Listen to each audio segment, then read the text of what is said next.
Welcome back to the Midnight Gospel, where we fall asleep into dreaming of being there in our favorite Bible stories. Tonight, we begin with Peter, before he had a story anyone would talk about. It's just a very early morning beside the waters of Galilee. Jesus hasn't come yet. Peter is simply mending nets. Luke chapter 5 watches quietly from the shore. These aren't sermons. They're stories retold slowly to help your body rest and your soul come home back to God. Just regular days remembered by ordinary people. There are no spotlights here, only quiet hands, water, and waiting. This video was made to help you drift to sleep while drawing near to something holy. Let go of needing to listen hard. There's nothing to solve tonight. There's nowhere to be but here, in the calm between words. Even if you fall asleep before the end, the story will keep walking with you. The edge of something sacred is always quiet, always close, and you don't need to understand it. There's room for you to rest right here. You don't have to listen closely. Just let it settle into your breath. The sun isn't up yet. There's a blue kind of hush that settles over the water. If you listen, you can hear the small sounds before day begins, quiet paddles, maybe a gull, or just the lapping of the lake. Peter sits near the edge in the gray light, knees tucked to his chest. His nets are spread over worn wood, damp and tangled from last night's work. He pulls the threads through, one by one. There's no hurry, just a slow, practiced rhythm. Pull, not pause, breathe. Even the air moves softly at this hour. Sometimes a boat creaks far off. A child coughs, someone stirs. But the world isn't awake yet. Most people are still folded in their blankets, waiting for warmth. Here, Peter is alone, but he doesn't feel lonely. He is thinking about fish, not faith. About the work waiting today, the feel of nets, the smell of water, how the catch was thin last night but maybe better by midday. Most days are like this, quiet, careful. Someone always needs feeding. He asks for nothing and still feels full. All his life is wound up in this lake. The nets, the boats, the sound of water. He doesn't dream of something bigger. This is enough. Breathe with him a while. Let your thoughts play in small corners, not big decisions. Nothing urgent is waiting here. The world will keep spinning even if you don't. In the distance, another fisherman yawns. A neighbor whispers about breakfast. Maybe bread. Maybe olives if they're lucky. It is easy to be gentle, to do the same thing every day, to let the next breath come slow and simple. Let this moment stretch. Fears, even the ones you never speak, find no voice in the quiet. This early hush makes everything softer. You can rest here with Peter, by the gentle swaying boats, where the only plans are mending what needs mending and waiting out the dawn. If you drift off, it's all right. The nets will still be here. Kind hands will still shape the day. God isn't in a rush, so you don't need to be either. Stay as long as you want, folded into these blue morning shadows. The peace is real even if your mind wanders. Let the water settle inside you, small waves smoothing out the edges of your day. Nothing asks for more than you are. Just listen to the easy work. Just mend something small. That's enough for now. When you wake, the story will still be waiting, and some small piece of you will have rested here with Peter before everything changed. Let this morning be slow. Let it be plain. For now, that's all you are called to do. You don't have to listen closely. Just let it settle into your breath. Peter wakes before the gulls arrive. His eyes blink open. heavy from a night that was shorter than it should have been. The room, the little space he sleeps in, smells faintly of smoke, old straw, the sea salt still threaded through his hair and clothes. The silence feels thick. Even the roosters keep their throats closed. He swings his feet to the earthen floor. There's no hurry in his movements, no need. The day will take as long as it needs. His hands ache, a memory of yesterday's work, and he rubs them slowly, thumbs circling over the cracks and old scars. Peter wraps himself in his old tunic. It's heavy with the dampness of the night, edges smelling of fish and the stubbornness of salt. He gathers the worn nets, folded and grumbling under their own weight. Each step is careful, so as not to wake his brother or the neighbor's goat or the sleeping town. His sandals find the cool dirt path outside, dew pressing up through the cracks. Outside, the world is blue-gray and hushed. The sky is just beginning to fade from black to the gentlest ink blue, a darkness not ready to release its grip but softening. He walks the familiar path to the water, nets slung over one shoulder, small aches in his knees from seasons lived in boats and at the mercy of tides. Lake Gennesaret lies silent. There's no wind, not yet, so the water holds a stillness, thick and unmoving like glass before it's breathed upon. Boats sit tethered along the shore, rocking not with purpose but very softly, as if dreaming of a deeper sea. The smell here is sharper, old fish, tangled reeds, the bite of morning's chill. A briny sweetness, almost comforting, fills his lungs. He kneels by his boat, runs his finger along the timber. The wood is marked with years. Smooth in some places, splintered where it's been mended too quickly or too tiredly. He breathes out. Peter doesn't speak, not yet. No prayers yet, just presence. He sits down, folds his legs. The nets uncurl in his lap, heavier than they look, rough with salt and sand. He picks up the first hole, familiar as his own breath, threading the needle through thick rope, everything quiet. His thumb finds a knot, thinks about undoing it, decides it can wait.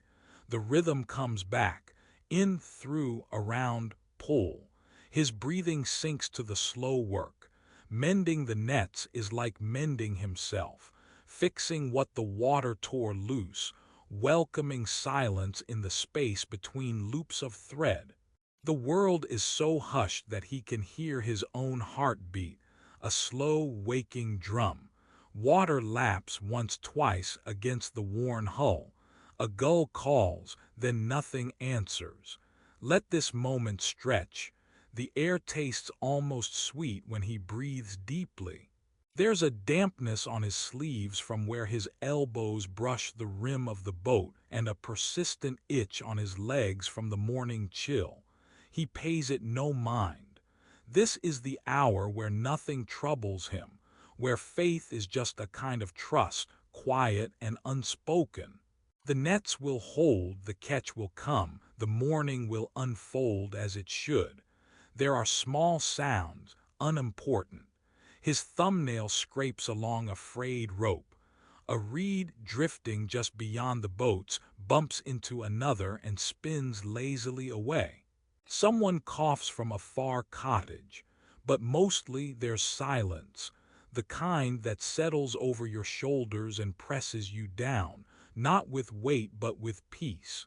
Peter's hands move as if they aren't attached to him, finding the breaks in the net, the thin spots, the places where water and time have worn away what is strong. He repairs them slowly. Each motion matters, but none is urgent. The texture of the net is rough, firm, giving a bit when he pulls, but never too much. Its coarse smell stays on his fingers, mingled with wood and lake and the smallest hint of last night's bread. He looks up.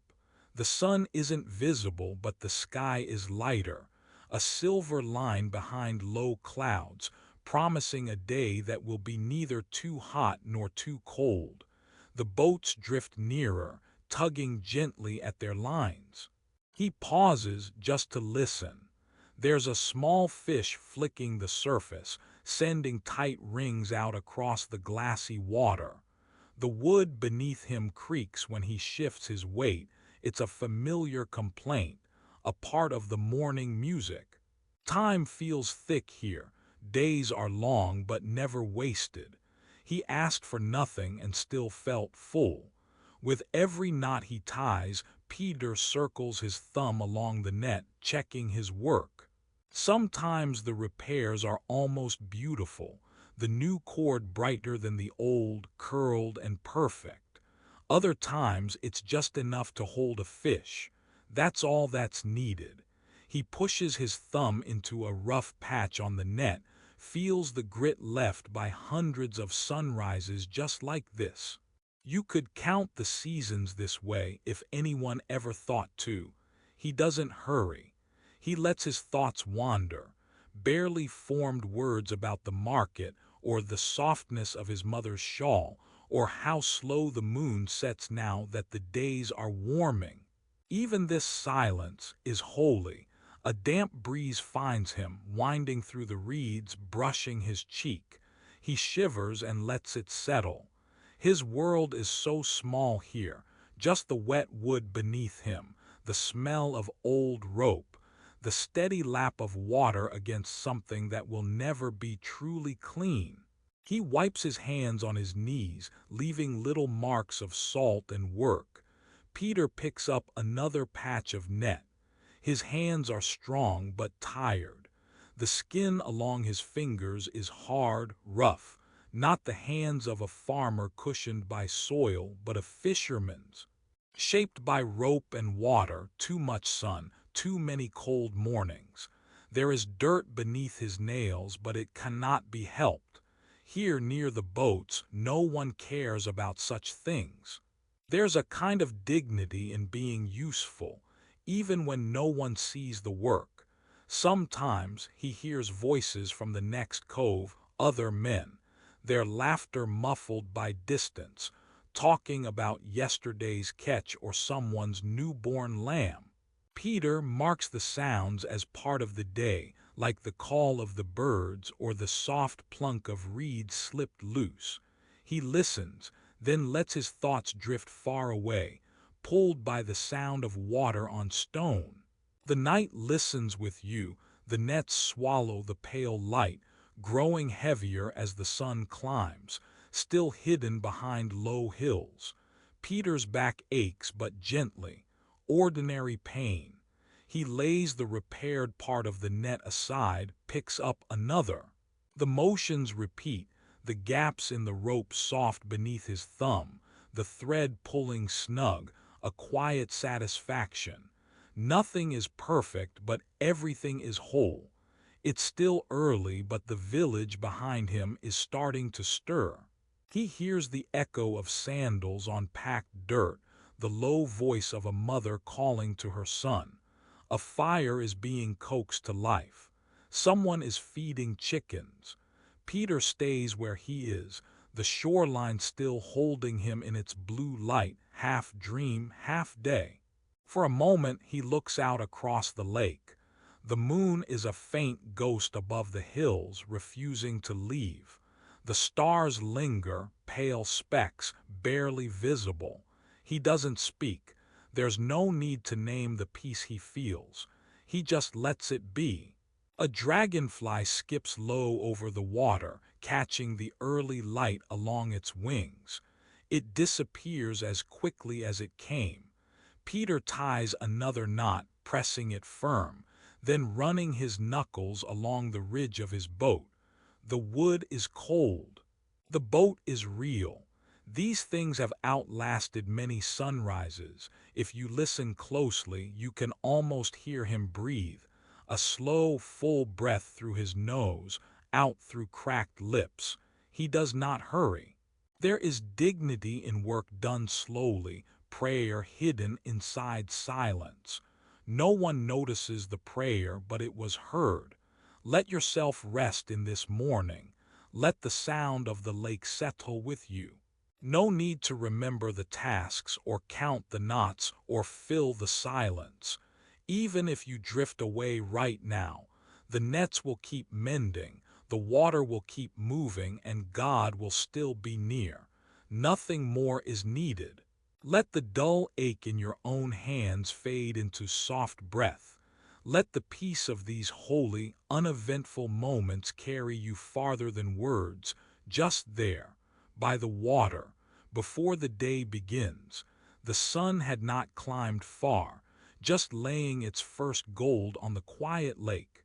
The water didn't rush, it just folded itself over the stones as if tired from the night.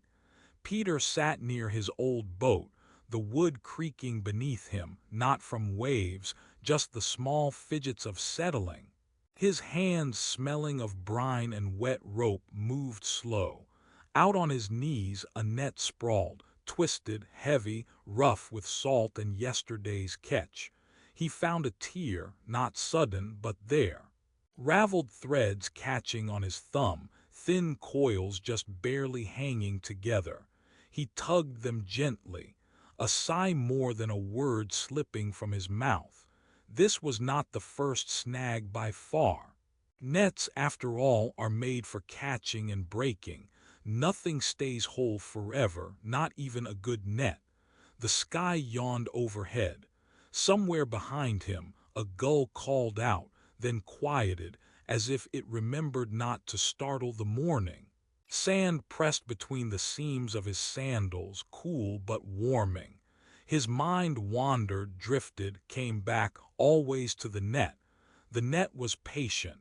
The net did not hurry. Thread between his fingers coarse, a little damp, the stray ends prickling like the first pins and needles when a limb wakes up. He unpicked one tiny knot, not the kind that's proud, just the lazy tangles you get when your mind is somewhere else, or maybe everywhere at once. A slow breath out, shoulders falling. Nothing urgent, only the quiet sound of fibers releasing, soft pings and sluggish snaps. No one watched him work. He didn't look for praise. Mending was nobody's miracle. It was as regular as sunrise.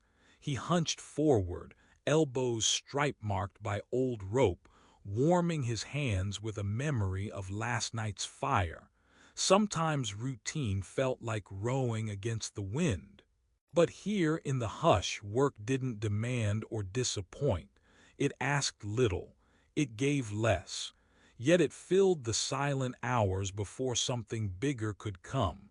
A finch dropped down, rustling near his foot, brown, puffed, unconcerned. It eyed a crumb left over from his crust, then turned its head away, as if to say, "I'll get mine elsewhere." The birds were small, their voices quieter than even Peter's slow sighs. He liked it that way. He pinched the broken thread and threaded it through the eye of an old bone needle. His knuckles cracked like dry twigs. Each stitch a lulling rhythm, in and out, no hurry, no need for skill, only steadiness. His shoulders swayed a little with the movement, as if the net were a cradle and the world could be rocked back to peace. Let this moment stretch. His breath matched the pattern. In, out, weaving rest into the morning. The tangled net never complained. It only waited to be whole again. Nearby, two more birds landed, kicking up dust under the fig tree's shadow. He tipped out a few more crumbs and watched their feet twist circles in the sand. Sun crept along his arm as the day shifted, almost invisible. He tugged the mended thread. It held. No satisfaction sparked, just the recognition of something not lost. The net would catch what it was meant to. The rest would slip away, and that was fine. The little loops of twine caught the light, shining here, dimming there. When he looked close, every stitch seemed different, like they'd each lived a little moment no one else would know. His thoughts drifted. They wandered down old paths. Childhood days with his father, hazy laughter, hands learning by repetition what tomorrow would always bring. Let this silence be holy. Wind came from the east, still cold, full of promises he didn't have words for. It tugged gently at his cloak, played with the untidy hair at his neck, lifted a prayer he never bothered to fully form. God listens even when there is nothing said. He rocked back for a moment, watching another ripple skitter toward shore. Far across the water, someone called out not for him. It was faint, just another piece of the endless background.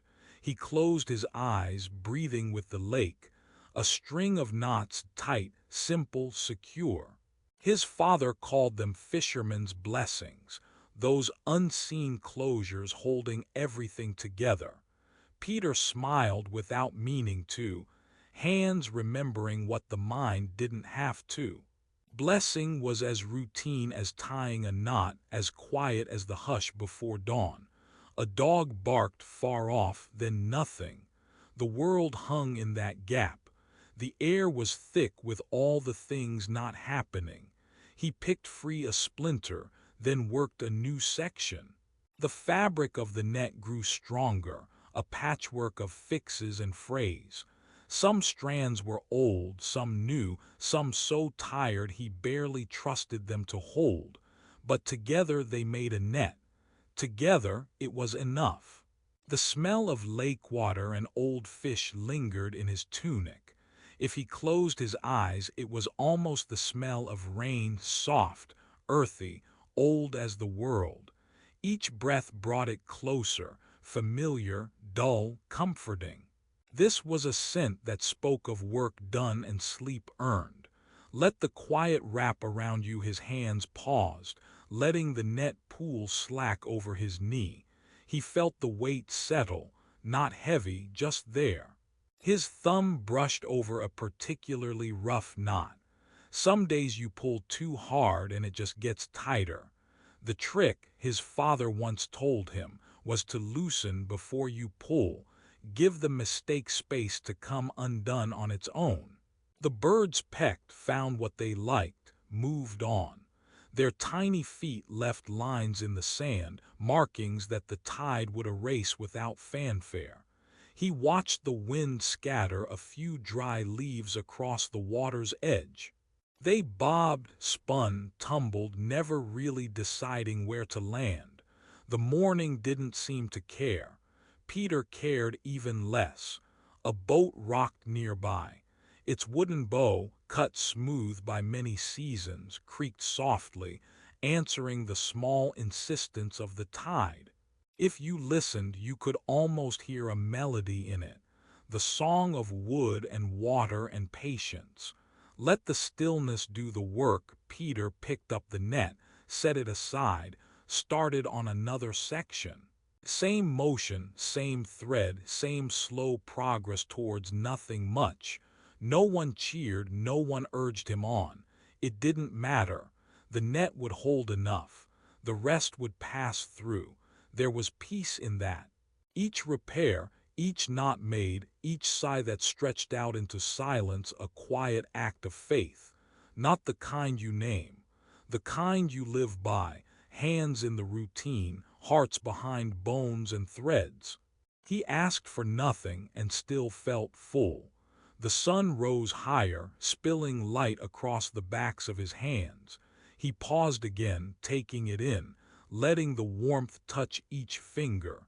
He let the finished net slide across his palm. Still rough, still real. Maybe tomorrow another tear. Maybe not.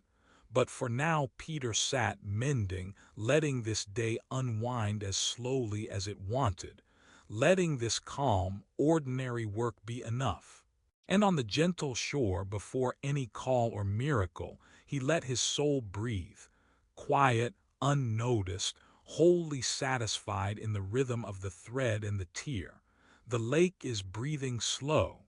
All morning I've been working these heavy nets, threading small repairs where the cords gave out. My knuckles are stiff, streaked with salt that never scrubs clean. The quiet settles in, so thick I can hear my own skin move beneath the linen shirt. A soft thud begins behind me, almost hidden in the hush, the round, dull sound of clay jars settling against each other. No rush, just the steady click, click, as a woman walks along the path near the boats. She isn't new here. I've seen her most mornings, always around this time. She leans into her task the way I lean into mine. A tilt of the shoulders, a rhythm only we know. The jars rest against her back and hip, the woven strap digging into skin that's carried water in every season. There's a hush to her footsteps, damp sandals pressed against the shore, dragging lines in the grit. As she passes, I don't lift my eyes much, just a nod, and I feel the quiet answer in her chin. It's not a greeting we practice, just a moment that happens without wanting. Her jars shift and the tiniest droplets spill over her wrist, making tiny pattering sounds into sand. She leaves the scent of pressed olives mixed with old water, sharp, green, and soft like earth after it rains. Her presence stretches the silence wider. I notice how her movements make the world smaller and slower, the breeze tugging at her sleeve, the sunlight curling in the clay's grooves. I smell a trace of river mud, feel the cold that clings to water carried at dawn, taste a faint salt on the air from both our work. Her passing is felt in my breathing, the ragged part, and the part that calms, just watching. She never hurries, not even when the sun climbs higher. The day nods with her, both of us caught in these needed chores. My hands move with new patience, threading cord as if answering her quiet. For a moment, her rhythm blesses mine, two silent prayers sewn together, beneath cypress smoke curling from the village fires. Let this moment stretch. There is nothing more you need to do except to let the smallness of the scene settle in. Even this silence is holy, the jars, the nets, our shared hush, all holding a peace that no one asks for but no one disturbs. The woman lingers in her steps and I linger in the stitching, both of us folded into the day. He asked for nothing and still felt full. The night listens with you. Let the gentle weight of water and the slow weaving of rope and routine guide you toward rest. The sun keeps rising, slow and certain, over Galilee. Water whispers at the shore. Peter sits with his knees tucked up, his nets coiled at his side. Some mornings are busy. This one is not. The air smells cool and he lets his hands rest. A boy walks nearby. He stares at the boats, then different at the horizon, as if looking for something worth waiting for. He carries a rough cloth in his hand. It's not a pouch, not quite a bundle, just enough to hold what matters through the morning. Peter nods to him without words. The boy sits close. The sky hangs wide and neither of them is in any hurry. Nearby, gulls call and then grow silent again. They let the quiet fill the spaces, the way people do who work side by side. Let this moment stretch. Peter's fingers ache a little from the nets. He touches the rope line and finds no holes left to patch. His work is done for now.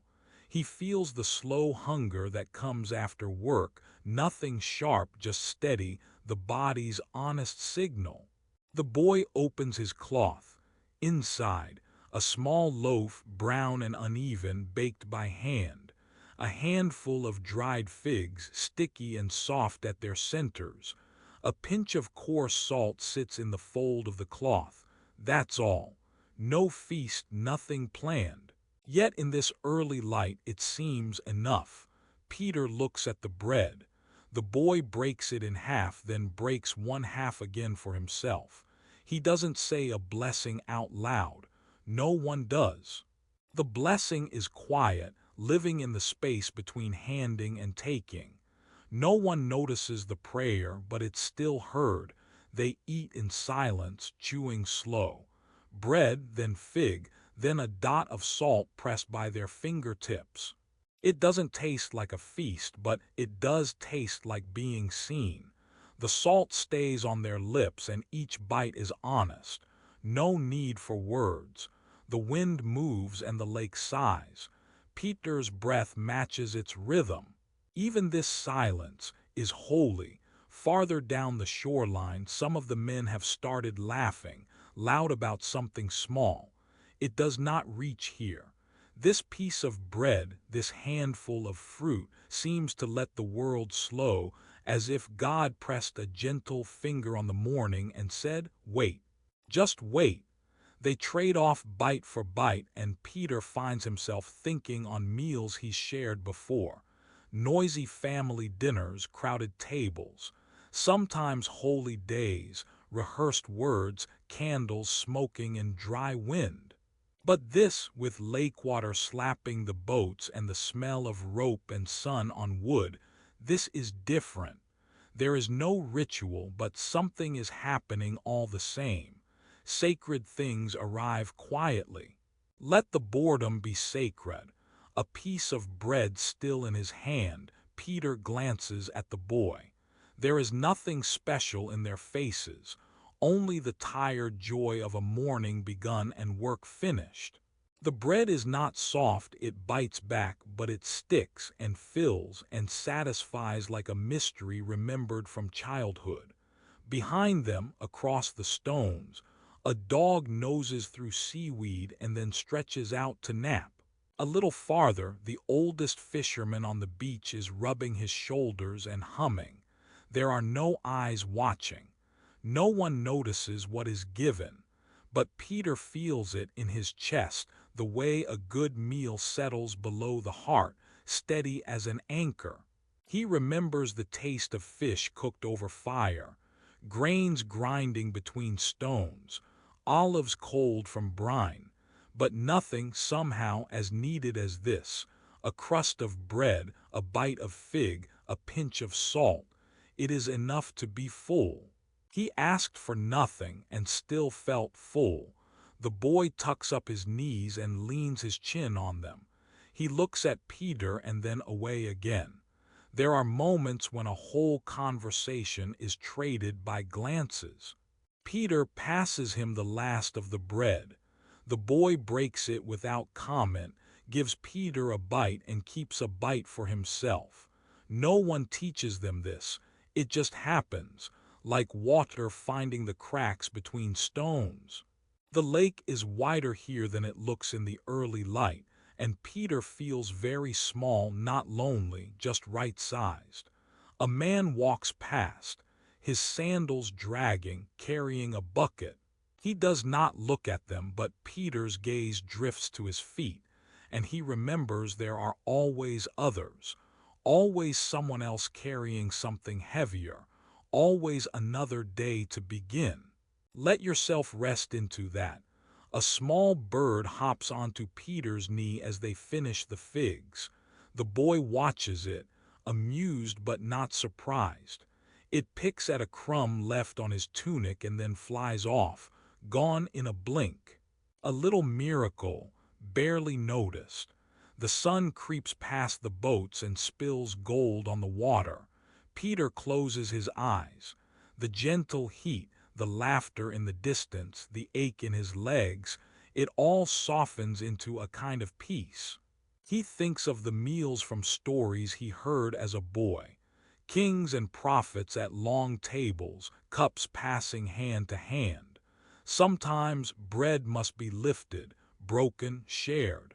Sometimes a meal is only noticed much later in memory, or in the way it makes you feel held.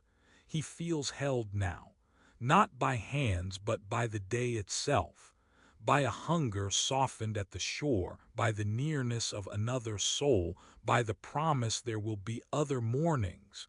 Even the stones beneath them seemed to remember every meal shared, every quiet hour. If there was a prayer, it moved through each bite, silent and gentle, passing from palm to palm. Let the night listen with you. Peter stands, stretching slow, joints popping. The boy grins at him, sleepy, another long day ahead. The cloth is empty, but they tuck it away as if it still holds something precious. Peter wipes his hands on his tunic.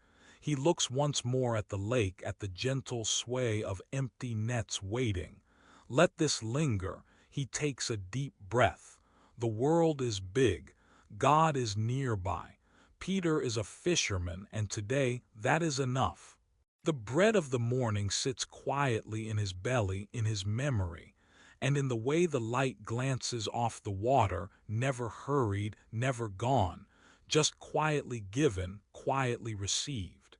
Even this boredom is holy. Let yourself drift.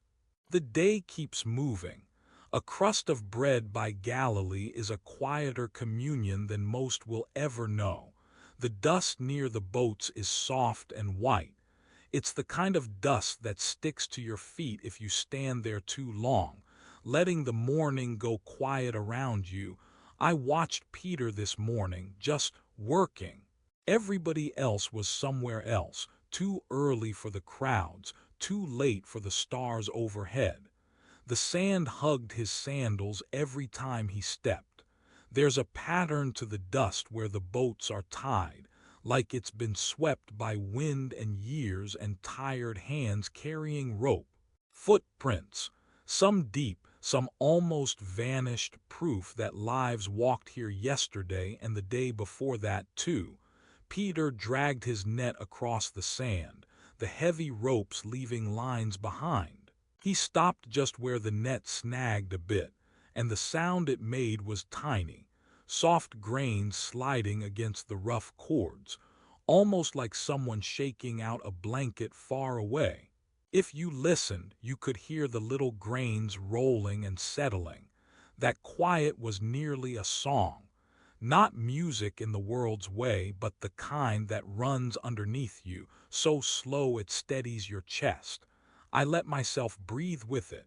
Just the scratch of twine against sand grains, the hush of water not far off, pressing gently at the shore. Peter's hands careful and patient, pausing now and then to feel for holes in the net. Every thread had to line up or the fish would be gone by dawn tomorrow. No one says much at this hour.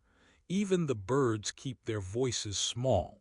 If you crouched nearby, you could hear every sound as its own blessing. The slip of foot over dust, the tiny click when a pebble rolls beneath a sandal, a sigh caught in the salt air. In all that stillness, the day felt like it could last forever, like not much was happening, and somehow that was enough. The horizon was washed out, a pale strip where sky met water. Peter didn't look up much. He just worked, breathing slow and steady while the light crept up behind him. A fish jumped, somewhere farther down the shoreline. Not a big splash, more like a sudden flick, then a circle spreading out over the water. Peter looked up for a heartbeat, but then his eyes went back to the old net, twisting a bit more thread through a thin place. The moment passed the way a yawn does, whispered and then gone, leaving the space just a little quieter. He didn't rush. Even the sand stopped moving for a breath. Sometimes I think God comes in that kind of silence. The net's waiting, the dust holding footprints, the sound of patching and water touching the bow of the boat just close enough to feel, not enough to raise the anchor yet. I think about how Peter must have felt, not knowing he was steps away from meeting God in flesh. That the holy could show up on a morning when you're just there to fix what's broken, nothing special at all. He asked for nothing and still felt full. Let this moment stretch. Let it drift with the dust in the air and the quiet that holds the edges of dawn. Even when the day is slow and the work is quiet, the holy is never far. Even if no one notices but you, the silence keeps company and the shore listens back. You can let your breath match the sound of the sand being pushed, the net sliding gently over old ground. Every ordinary sound is sacred here. Let your mind follow the soft scrape and the hush until it all feels still, right where God likes to walk. Peter sits where the pebbles meet the edge of the water. There is not much breeze. The lake glimmers in lines, soft as the nets he keeps coiled beside him. He does not speak. There is no need. His hands do the talking here. Thumb and forefinger find the places where the rope has thinned, working in a slow dance he has practiced since childhood. His nails are short. Ridges run through them, marked by seasons and work. Each nail collects a small half-moon of dust every day. Sometimes there's a bit of salt dried white in the corners. The skin around his nails cracks, mostly where he forgets to oil them. One thumb is split, a hairline across the pad from mending too fast last week. He rubs oil there now, cool, slow, until it sinks in. The skin sighs, silent. There is no loneliness here, only the sound of the water moving in and out. Every so often, a gull argues in the distance. Peter's breathing is steady, his chest rising and falling in time with the lake. The net on his knee holds half a dozen places that need fixing. He finds each one with the tip of a finger. Thread rolls along his palm. He answers quietly with a grunt, the creak of his knuckles. No words, just the rhythm. A neighbor coughs down the shore. Peter nods to himself but doesn't look up. The air folds thick around them. Even the silence feels busy, full of quiet work. Hands dip, not pull tight. Something about the motion is its own kind of prayer. The knots hold stories from yesterday's catch. A fingertip traces a path along a stubborn tangle, working it loose, steady as breath. His wrists ache from the morning, so he rolls them, slow circles, listening to the tiny cracks there. He rubs more oil along the side, warm from the sun, working it into the skin in firm, round moves. The hair on his arm is bleached pale by salt and sun. He shakes stray threads off. His tunic slips down his left shoulder and he doesn't bother to fix it. The sun rests there, warm. He lets it. Fingertips thickened by years of rope, palm tough as old bark. A patch of healed skin runs along the edge of his hand where a fishhook caught him once, long ago. He remembers, but the memory is soft, just another mark of the job. Each joint moves how it must, sometimes stiff, mostly willing. The nails are plain, nothing special, but they hold a story. Every straight edge, every bit bitten away in habit or need, is a mile walked by the lake. Time moves without letting him know. The nets grow heavier, and his shoulders remind him he hasn't moved in a while. Sometimes his toes curl against the stones, grounding him in the gentle discomfort only a hard-working day can bring. He looks up just once, a quick glance at the water. The sun is higher but not hot. He blinks, lets his eyes rest, and returns to the thread and the knots. Another thread breaks between his hands. He ties it without much thought, breathing out slow. The sound of the water is always there. Someone down the beach laughs. The world doesn't need anything from him right now. Even hunger is a faraway thing, easily ignored. He listens for the weight of loneliness, but it does not come. Instead, there is a fullness that makes silence feel safe. Oil works into his left wrist now, gentler because that's where it aches most. He presses down and feels the knot of tight muscle soften. He wipes the extra oil on his leg, then brushes off the dust. The nets are forgiving. They don't mind the stains. In the stillness, he becomes aware of his breathing, the quiet strength of his arms, the width of his back curved forward. Every now and then he shifts, shoulders rolling, chin tucking down, as if to make himself smaller for the task at hand. His hands are not beautiful. They are thick, uneven, marked by nicks and little scars, memories of nights fishing, mornings like this. Under the nails, the faint lines of old bruises. If he holds his hand up to the light, the sun finds every crevice, every shiny patch where oil sits. He lets his fingers bend and relax, moving them to check for new pains. Usually, there is only the old ache, always there in the background, never loud enough to stop him. No one in town would trade their hands for his. Still, Peter doesn't want for different skin, different bones. He rubs a thumb along his index finger, feeling the rough edge like a pebble, and wonders if it will smooth out by nightfall. He doubts it. The nets will always find a way to wear him down. He doesn't mind. The sun begins its path across the water. Shadows slip from the boats up onto the shore. There is nothing to rush here. The world keeps watch alongside him, not asking for more, not less. He asked for nothing and still felt full. Let this moment stretch. Even this silence is holy. The night listens with you. The morning sits warm at first. Heat hangs low over the water.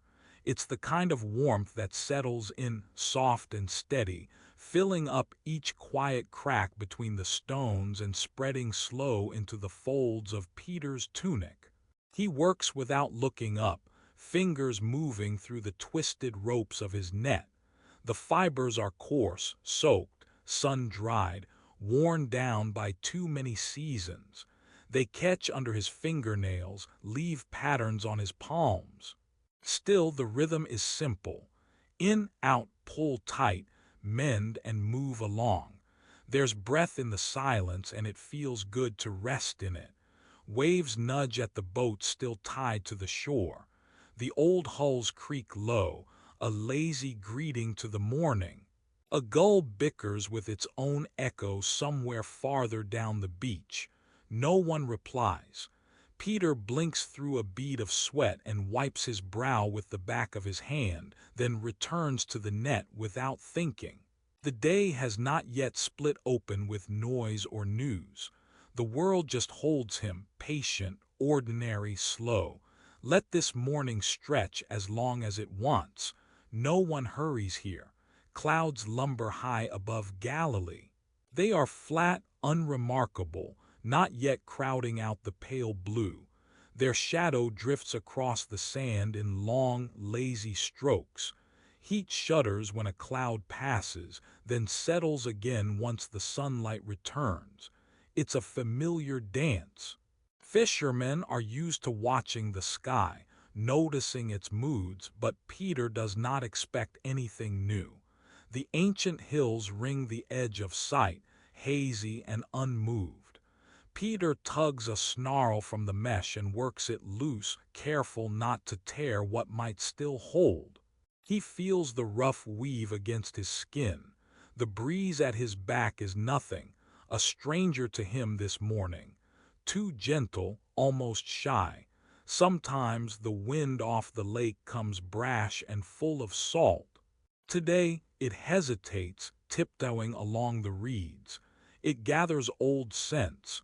Moss, fish bones, the sunned wood, a crust of bread someone left behind in the sand. The air is thick with standing time. He pauses, looking out past the nets to where the boats rock and the horizon ends. There is no one. No voice cuts the hush. Only distant laughter, maybe children in the next village, or just the wind stirring a half-remembered story. He lets the thought go. Silence is enough. Even this silence is holy. Peter's mind drifts. He counts the knots he's repaired, the holes stitched shut, the long hours left before noon. In the corner of his sight, a dog curls under the shadow of a broken crate. Dust swirls and sinks, caught only in the brief crossing of wind and sun. He listens for the familiar warnings, the snap of a branch, or a shout from Andrew when bait runs out. But there is nothing pressing, only the hum of a day that is not in a hurry to begin. The breeze shifts almost by accident. He wouldn't have noticed, except for the way the hair at his neck lifts, barely. It's not colder, only changed. Like the lake has swallowed its breath, waiting. Peter stops moving, squinting at the water. Nothing shows itself. No ripple, no shadow where fishes dart. But his fingers still and his heartbeat jumps. It's not worry, more like a question across the skin. Fishermen notice everything, even what isn't quite there. A missed sound, an echo that lands wrong. He has learned to trust the small tilts of daylight, the flicker of a fin below the surface, the first sign of a coming storm. Sometimes the signs are only in the air, felt but not seen. Today the breeze moves differently. East trades places with west and then returns again, only subtler. Peter tries to ignore it. But inside something leans forward, alert but silent. Let this moment stretch. He glances left, across the gradual slope of shore. The sand is patterned by sandals and driftwood, layered with the thin lines of bird feet.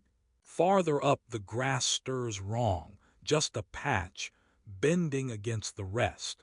Peter listens harder, the way you do when you imagine your name is about to be called and you haven't heard it in years.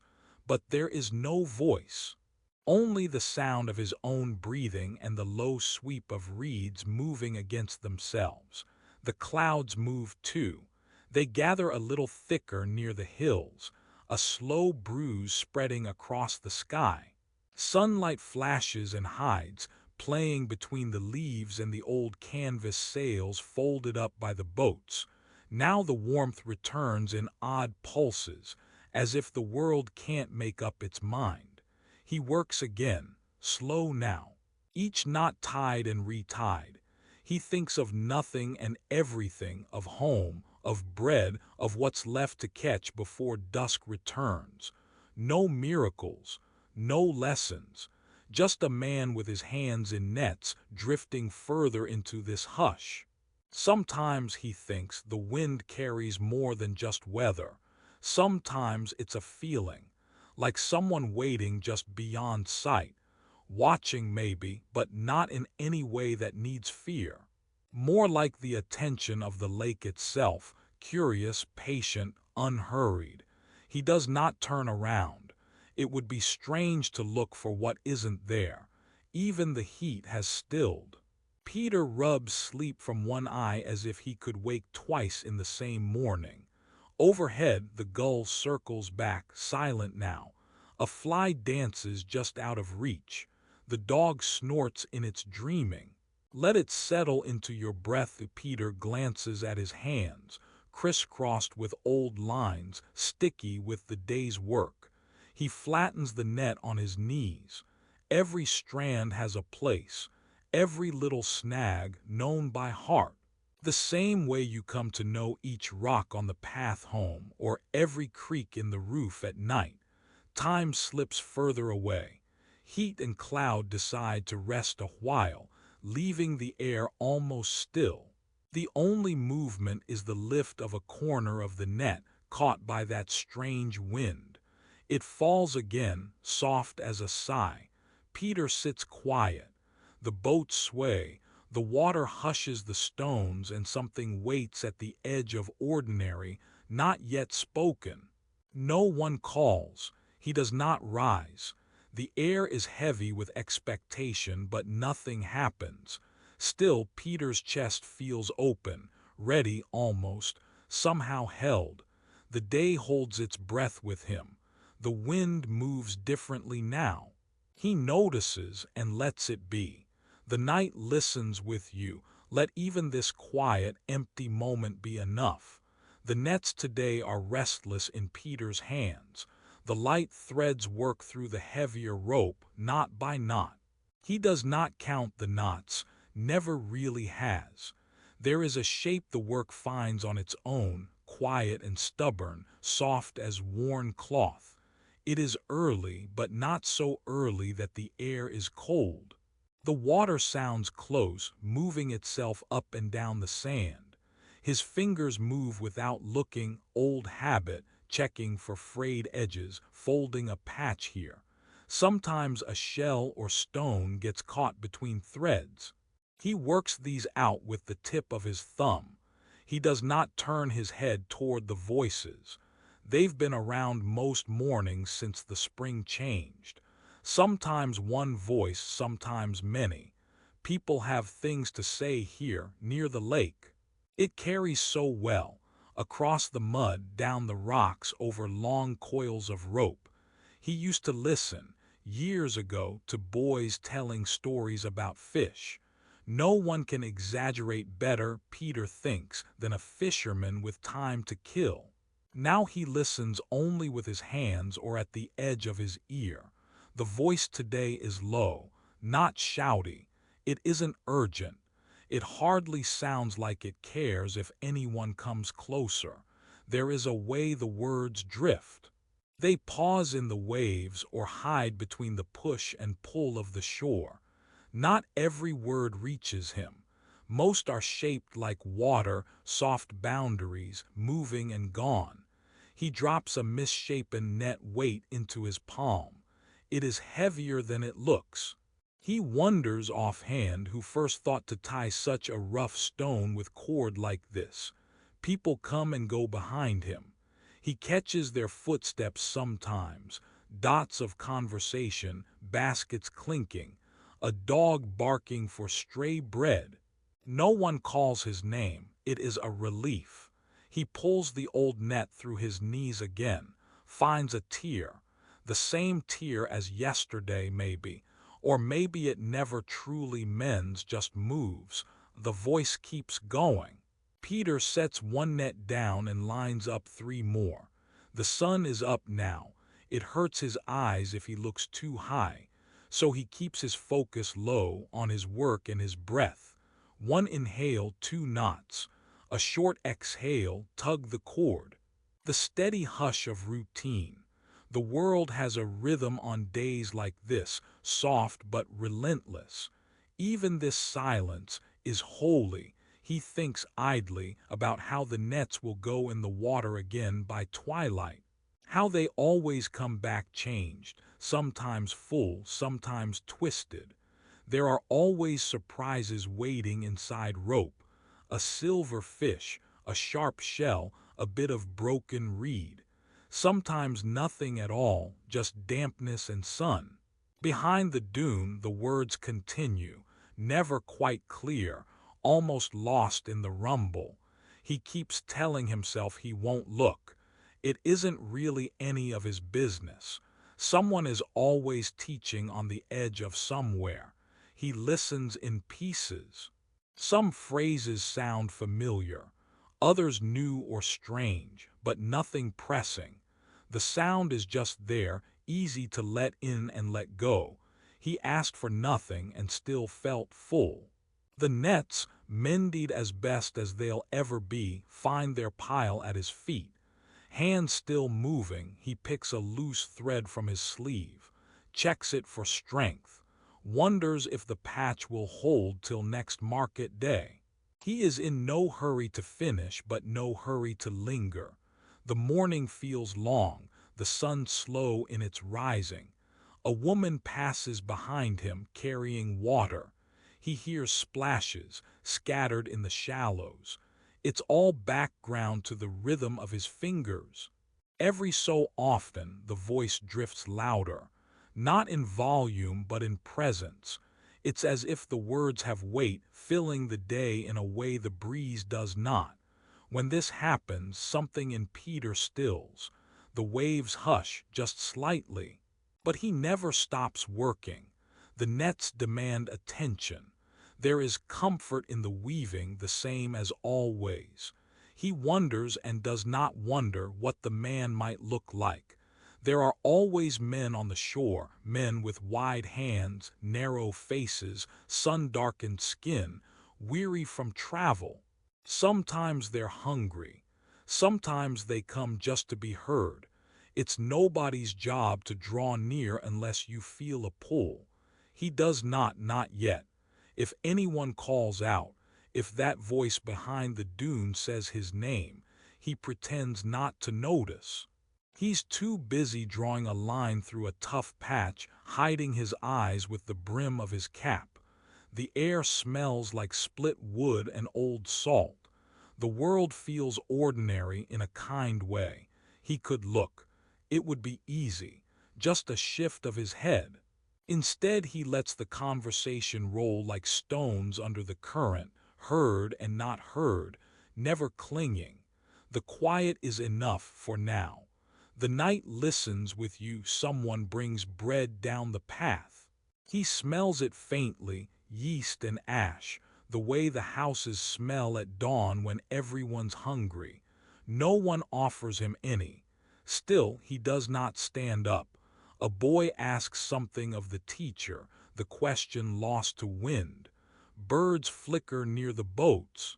Sailcloth snaps. He brushes away a fly, picks up a tangled cord, and pulls gently until it remembers its length. Morning stretches, lazy and slow. The sounds, the work, even the listening, all settle in, layer by layer. Soon he thinks the nets will be done. Soon maybe he'll wander toward the bend. Or maybe he won't, for now he is here. Work in his lap, words in the air, water soft and constant beneath everything. Even the delay is holy. It isn't important to know the end of this story. Not right now. The peace is here in all the things left unlooked at, untouched, unnamed. The day inside his breath, the gift of not knowing and not needing to. Let this moment stretch. Let yourself rest here. Even when nothing happens, God is near. Sleep comes quietly. On mornings like this, Peter's hands are used to this, the slow work by the water before the heat of full day. Most mornings are spent here in the wash of sand and soft splash, with nets laid out, waiting for quiet repairs. He doesn't rush. He never does. Not with this sort of task. A blackbird hops near the edge of a boat, watching him. The world feels simple when he focuses on the rope. But this morning his fingers find a strand that doesn't belong. The fibers feel dry, brittle. They scrape at his thumb, splitting apart with just a gentle tug. He gives the rope a soft pull. The threads give up all at once, snapping empty in his hands. He holds up the broken end to the early light.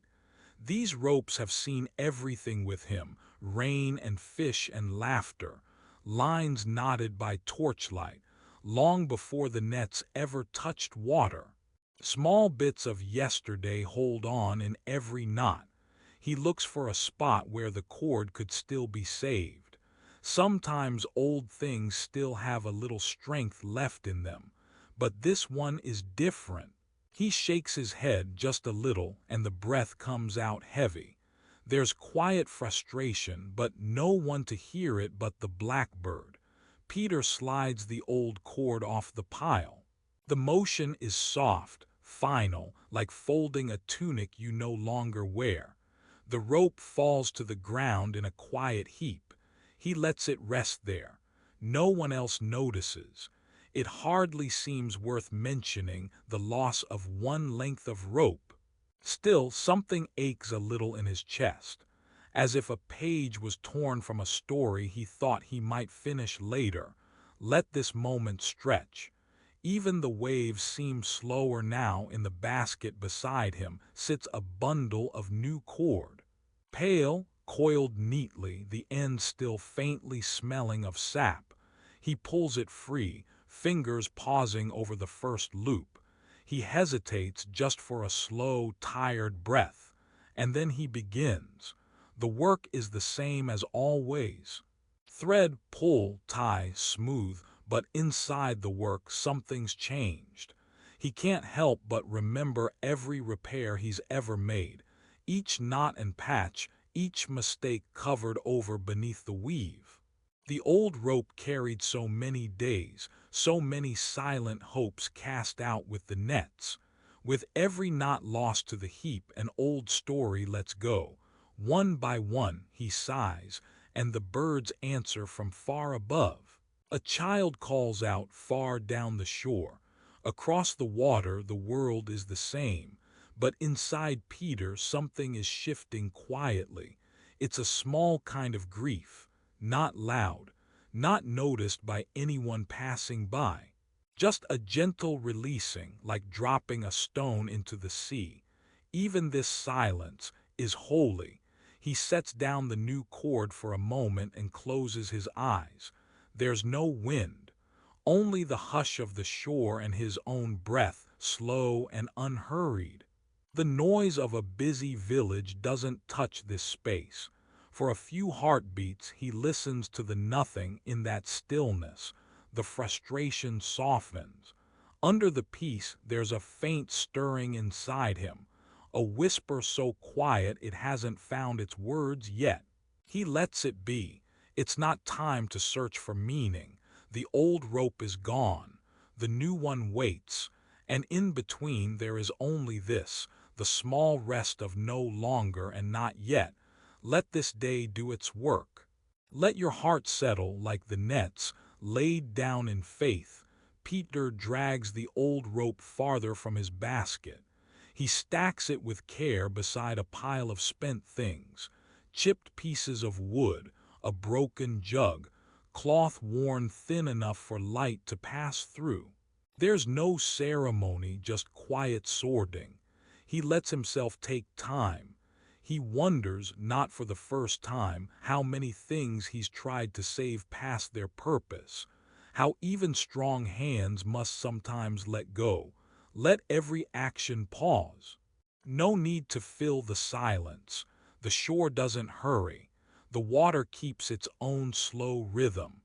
A new knot forms under Peter's fingertips, steadier, more deliberate. He works without thinking now, letting the old lessons guide his hands. The pain of letting go sits with him, but it isn't empty. It is honest. It belongs here, with the gentle grind of sand beneath his feet. He notices the relief, however small, in holding something that is whole again. The morning passes wide and quiet. Nets gather in, ropes coil and uncurl, and Peter's world keeps turning drowsy and plain. There is beauty in the pile of old things left behind, a kindness in mending what can be mended and stepping away from what cannot.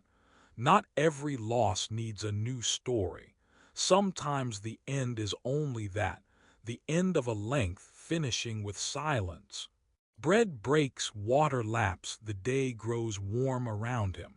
Peter is just a fisherman still hopeful, though he doesn't say it out loud.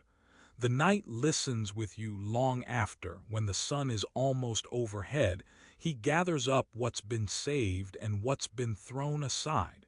Nothing about this will be remembered, but he'll feel it walking home a little lighter, a little more ready, though he'd never believe he was waiting for anything at all. A whisper stays with him, quiet, unfinished. A promise that peace begins sometimes right in the place where we put something down. When the old knots are gone and no one can see them but God. When the work of the hands is done, and the heart is empty enough to be filled by something new. Even if you close your eyes now, this moment keeps on breathing, safe in God's quiet. Sleep comes gently, like a boat rocking on still water out past the nets. Nothing left to bind, nothing left to lose. The sacredness is in the letting go. Let the silence hold you tonight. The nets grow heavier as the sun climbs higher. Already the shadows have puckered beneath the small stones scattered along the shore. The lake, never quite silent, murmurs its slow secrets against the hulls of empty boats. Peter sits where the sand gives way to smooth, dry grass. His hands, still smelling faintly of brine and rope, open the linen cloth tucked around his meal. Nothing more than a thumb length of salted fish this afternoon, torn from what was caught at dawn, wrapped in yesterday's bread, dry and a little salty from the air. He leans forward, elbows on knees, feeling the ache in his calves. The others have wandered off, a cousin following a slick silver thread, a friend hunting for driftwood. Silence doesn't settle so much as hover, thin and weightless, as Peter peels the fish free of its brittle skin. He works quietly. It's an ordinary process. Thumbs split through scales, small bones lifted and set aside. The sun warms his back, and the air tastes faintly of ash from last night's cooking fires. Even his jaw moves slowly, chewing each bite until it is soft enough to be called bread again, though nothing ever quite becomes bread a second time. Nearby, a fire pit sits cold from the morning's meal, the stones still dark with old scorch marks. Over and over, Peter scrapes his thumb along a fine rib of fishbone, making a small pile beside the roundest rock. There is nowhere to rush. Each bite is a pause, not a hunger. The body just knows its time. Up the bank, distant laughter snaps across the stillness, children tumbling downhill, a game broken by an unseen pebble. For a moment, their noise fills the day. Just as quick, they drift away, called by a mother or a salt breeze or their own secret rules. The silence folds itself tightly again, softer than before. Peter lays back, propping his head on one palm. The world does not spin fast here. Bits of chaff drift by, caught on the gentle air, and a gull watches quietly for scraps he might leave behind. There are other men scattered along the shore, all drawn by their own midday silence, all with their backs curved in restful arcs. He chews, counts each swallow by the slow push of his chest and belly, an inward-outward movement so old even the youngest would not notice. His teeth catch on a sliver of bone. He pulls it out, holds it up to the light, sets it gently in the growing pile by his side. There was a time, he remembers, when lunches were louder, when everyone reached at once, bread passing from hand to hand, voices overlapping with the clatter of clay cups. Today is thin and quiet and thick, a different fullness, shaped by work and the long hush that follows it. The water slides up and back along the pebbles, a rhythm older than the nets or the fish or the hands counting fish bones. He lets this moment stretch. He doesn't need to speak. No one expects company at this sleepy hour.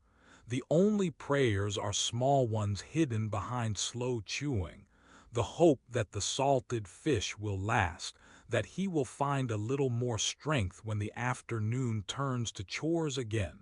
The bones are nearly picked clean now. Peter presses the last scraps of flesh against the rough bread, eats them thoughtfully. No rush, no worry. It is only lunch, nudging the edge of the day. He asks for nothing and still feels full. Somewhere, a pair of sandals slap softly over the stones and then fade away. The air feels thicker, heated by the sun but heavy with the promise of rest. Even this silence is holy. Peter stretches his legs, feels the work still humming in the fibers of his calves, the back of his arms. He draws a slow breath, eyes half closed. There is no need for speech. The meal has done its work, not just to fill, but to quiet what stirred inside. He looks over at the neat little pile of bones, each one scraped as clean as the nets once were, each one holding a memory of hunger satisfied. Nothing dramatic, just what is and what was needed. Sometimes a meal is only a meal, but sometimes, sitting in the slow heat and slow silence, breaking the fish apart in his calloused palms, Peter feels something just beyond the edge of knowing, like the simple act of eating here, alone and not alone, carries some weight he does not need to describe. A sigh drifts from his lips, neither joy nor sorrow. He is simply here, salt on his tongue, work beneath his skin, sun warming the back of his neck, this quiet meal shaping an hour that the world will step past, unhurried and unnoticed. No one saw him look up at the water, eyes lingering where sky and lake hold one another. No one noticed the prayer that rose, quieter than breath, as Peter tucked his linen away, stood up, and brushed the sand from his legs. He will mend nets again soon, repeat the old hand's ritual. But for a little while longer, he lets his mind drift, between water and warmth, between bread and bone, between the long ago and the almost now. The meal ends, but its hush lingers. The sound of distant children fades to nothing. The fire pit's stone cools. The world makes room for another moment of peace. The night listens with you. The nets are done, not perfect, but mended enough to hold a morning's catch. You sit back on your heels, the flat stone warm under your knees. There's still a bit of sunlight tracing lines on the water, but the shore is already cooling. So you gather the nets, hands slow, careful not to tangle the threads. No one says much now. The day barely makes a sound. You carry the nets somewhere dry, hang them over a line, brush salt from your palms. Let the salt linger a moment. There's always some left, even after washing. The quiet is softer than any words could be. You look down at your feet. There's a little grit there, sand stuck to damp skin. You dust it off and roll up your sleeves for the last tasks, folding fabric, tying loose jars, stacking baskets. Every motion is unhurried. The whole world seems to move at this pace. In the quiet, you remember the stranger who walked by. There wasn't anything loud about him. He came, sand sticking to his ankles, steps leaving no real path behind. He was close enough to see, just there on the edge of vision. He didn't speak, didn't stop, but when he glanced over, it was as if a weight filled the air. Not heavy like fear, just full, like the night sky is full. Like there's something more in the dark than you see. You found yourself pausing, hands holding the basket string, not quite ready to tie the knot. He carried silence with him, thick as thunder, quiet as the breeze. And then he was gone behind the reeds. Maybe no one else saw him. Maybe tomorrow no one will remember. But the quiet he left lingers, hovering over the sand and over you. You let your hands rest on your knees. Exhale long. There's nothing pressing anymore. The water out on the lake moves slowly now, and so does time. One by one you finish the small things, cover the pots, fold a piece of cloth, brush a crumb from the table. You glance once at the moon, unhurried, steady above the water. Tonight there's space for a simple prayer, nothing fancy. God, stay near on quiet nights. Stillness holds me. The Lord knows my breath. I am not forgotten. God walks slowly. Too, grace is here. This silence belongs to God. I am safe. Amen, amen, amen. The sun hangs somewhere above, but its light falls in strips between the boats. Under one, the world is brown and quiet. Peter lies beneath the hull, where the shadow is deep and cool. He didn't mean to nap, just slipped in to escape the glare for a moment, listening to the wood strain, the hush just beyond the busy water. The sky feels far. He folds his hands over his chest and lets his eyes close, not thinking of anything. Nothing asks for him here. No voices, no hurry. The only sound is the soft breathing of the boat, stretching in the heat, shifting its weight into the sand. He drifts. Perhaps he dreams. If these are dreams, they have no story. There is rope, tangled and familiar, and a little water lapping at the shore. He cannot hold onto any thread. The images just move through, light as a passing breeze. A gull's call becomes the whisper of his mother's bread turning in the oven. The drip of water becomes laughter from a time before nets, before worry. Even his own breath floats away from him, tiny and quiet, like a leaf floating just where water meets land. He doesn't move, not for a long time. His back presses gently into the sand. When he shifts, the boat above makes a sleepy noise, nothing urgent, almost grateful for his stillness. A soft current of air moves by his arm, cool and slow. He lets it brush against his skin, doesn't wonder where it comes from or where it goes. There are mornings and there are afternoons. Some pass while you're looking, others while your eyes drift away. This one he lets pass from behind closed eyelids. The world carries on, noisy enough without him. There's a hand somewhere close, reaching over the water. He sees it as if looking through thin cloth, part of a dream he won't remember. Fingers breaking the surface, stirring nothing in particular. Is it his hand? Someone else's? He can't say. Whoever it is, they simply touch the water, ask for nothing, and still feel full. Let this moment stretch. Let it turn into every afternoon you've ever lost to sleep, every plain hour that quietly belonged to God. A sunbeam finds its way beneath the boat for one brief, golden slip, then disappears. He feels the warmth but stays where he is. Shadows lengthen. The sea keeps its rhythm, gentle and repetitive. One wave follows another, then another, each a little quieter than the last. In this small cradle of shade, Peter's breathing softens, grows slow and invisible. Even his bones seem to listen to the lull of wood and wind. He dreams again, or perhaps he doesn't. If dreams come, they do not trouble him. Just the sea and the stillness and a net mended without purpose.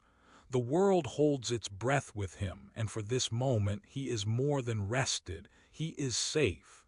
There is no waiting miracle here, only God's quiet passing by, unhurried beneath the bent hull, while a tired man sleeps because it is good. The oars weighted against the stone, long pieces of olive wood pale where hands had gripped them. I sat next to them and pressed a thumb into the smooth.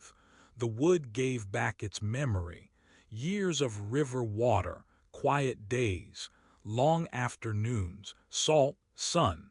All the motions gathered here in grain and scar.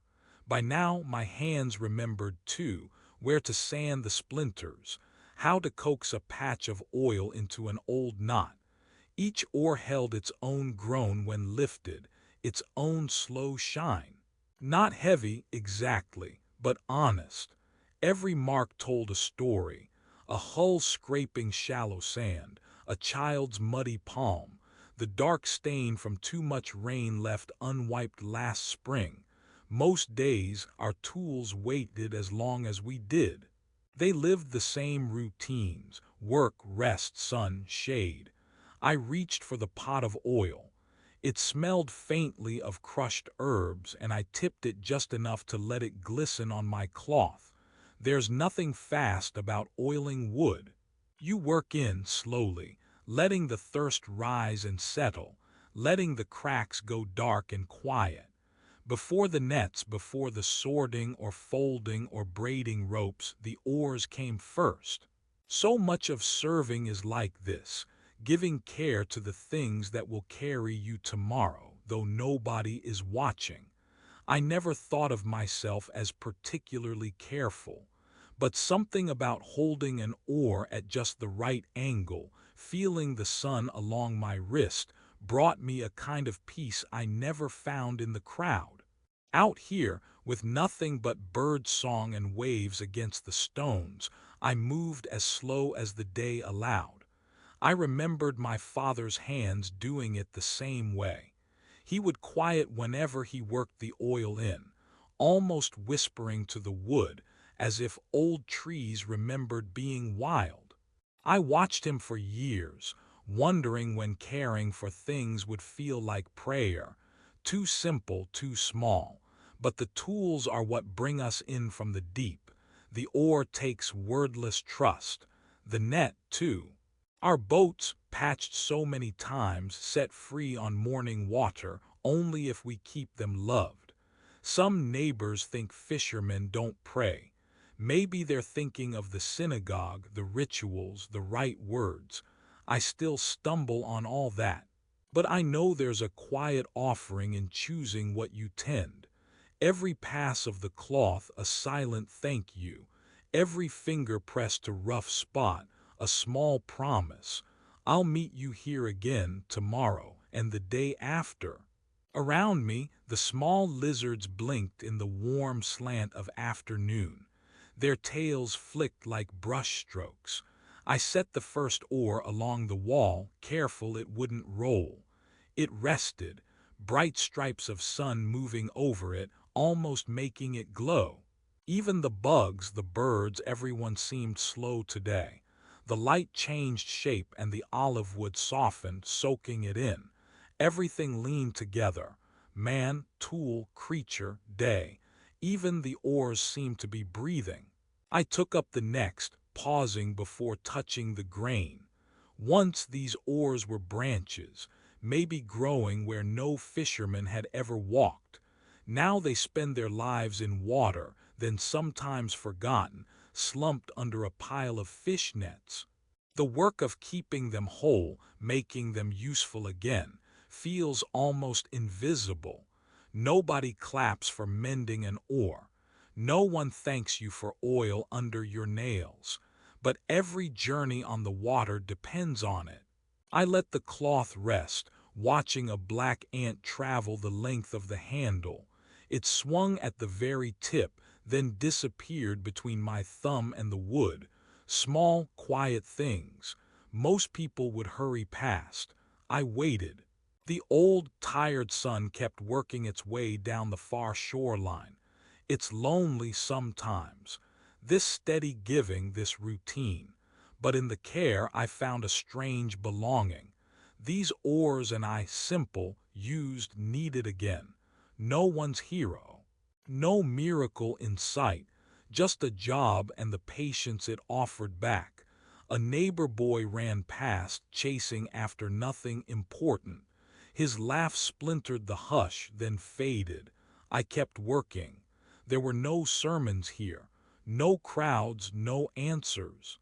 Only this: a fisherman and his tools meeting God in the small hours, whether he noticed or not. When I finished the last oar, I laid them all side by side, neat, easy to reach for dusk or for morning. I'd learned to see them truly, all the things I'd been given, not as endless chores but as small, waiting gifts. I pressed my palm flat, feeling the cooled oil set in, soft but strong. The day edged quiet. Shadows pooled. I took a long breath and the world felt quiet with me. There would be another morning, another haul, more knots to tie, more oars to cradle, and I would keep caring, maybe even more slowly tomorrow. He asked for nothing and still felt full. Even here, God's presence arrived quietly, hidden in the wood, the oil, the shape of the light gathering at the end of the day. Feet find the water first before the mind has much to say about it. Just past the ankles, not far, never deep. The cold presses upward in a thin band, sharp but not unfriendly. He's used to it. Everyone here is. Stones, washed smooth over years, cushion the soles. Some slip under toes. Some hold steady. The morning light doesn't only rise above but settles down beneath, twisting in ribbons over the rocks, silver, gold, broken across the ripples. He stands still and lets his feet soak in the cold, the easy ache of it, the untangling of dirt and dust. There is no reason, not one anyone would notice, except that this is what you do before your day among nets, ropes, nets again. He steps in, just past the ankles, letting cold water do what hands never manage. Nearby, his sandals wait on the shore. They tip a little, one over the other, as if tired after last night's journey from home to boats, boats to shore again. The nets are mended now. Hands have worked, but for a moment there's nothing to hold. The air is thick with a scent only mornings on the lake remember, clean and moist and not the same as noon. His breath drifts in slow circles. Nothing urgent. Not even the gulls hurry overhead. There's only the gentle sweep of their wings, wider, then gone. Water laps against his legs, then pulls back, then comes again. It's the oldest conversation here. Stones and water, wave and skin, saying not much, but saying it year after year. He crouches, walks his fingers beneath the surface. Coolness climbs up the wrists, reminding what it is to be made of flesh, not just routine. Broken shell, pebble, smooth glass, green with the wear of many tides. He lets these slip away through his fingers, just small places for the water to pass through. The wind rests close to the earth, not far and high. It brushes the yellow grass at the edge of the sand and brings up a hush, the kind that lets you hear your own thinking, then empties it again. He tries not to think. He tries just to let his breath be the only work he does. In one count, out another. Let the morning be slow. Let the hush last. Sun warmth comes and goes. Clouds move quiet overhead, their shadows drifting as if not sure where to settle. His feet stir the silt, which rises and floats, then settles again. All of it happens carefully, without drama. If the water is teaching anything, it's in its patience. Even when he forgets, and he often does, the lake remembers how not to hurry. A fisherman does not expect the water to change him. Still his legs grow light. Sand lifts from his skin. What is washed away does not name itself, does not make a show. It simply leaves. Children's laughter carries from farther down the shore, but he does not look up. Someone has dropped a small wooden toy in the water. It drifts toward him, turning, then slows, caught between the stones and his foot. He nudges it back with his toe. There is no great event. The day keeps its quiet. He notices, not in words but in the stillness, a sort of emptying that feels clean, not lonely. Something old falls off as silt falls back to the bottom. In that simple, wide silence, God is here. not as thunder, not as fire, not as a voice in the water, but as the tide's slow rhythm, as his own slow pulse. Even the wind seems to obey this calm. A dragonfly lands nearby just for a second, then flies off again. Each tiny event marks another passing, uncounted moment. The edge of his robe dips in the water. It grows heavy, then dries again, sunlight doing its quiet work. He stands a while longer, finding a steadiness in not doing much at all. If there are words in the ripples, he does not try to hear them. He lets the soft sound talk to itself, never announcing, only echoing onward. The air knows his name and calls it with no hurry. Further down, an old woman gathers water in a clay jar. She nods when she sees him, not expecting a reply. A man checks his boat's rope for wear, then sits. Morning here is made of these non-events: a line thrown loose, a bird landing, sandals washing up, a wave returning what it does not need. He moves his toes, sinking them into the soft mud. The feeling is the same as when he was a boy out here, nothing more complicated than the world beneath water. The same stones, only more worn. The same sky, now just a bit more pale. There's relief in this sameness. He asks for nothing and still feels full. Sometimes the ripples seem to whisper, though it could just be the stone's cool greeting. The day offers this one true thing, that even washing feet just after dawn is enough. The water's soft truth is that you do not have to arrive brave or knowing or clean. You just come as you are and step in. All else is quiet and the world keeps its peace. When he steps out later, the air feels briefly new against his skin. The grass looks brighter just for a moment. He leaves the lake as he found it, still, holding, carrying echoes of breathing, of rinsed feet, of sunlight twisting with water. No one will write these steps down, but the water remembers. The day drifts onward, unchanged, and somehow by this gentle nothing he is not the same. The air is soft this morning. Peter sits by the edge of the lake, his hands resting on old wood, every edge of the boat worn smooth by years. There's no hurry. No one is calling his name. The sky is the quiet kind of blue that people forget how to name. He slides his foot across the cool sand and leans forward, palms pressed against the side of the boat. He rocks it gently, testing its weight. The boat does not mind. It gives in, just a little, then settles again. There are no crowds. Only Peter, the boat, and the small sounds of water.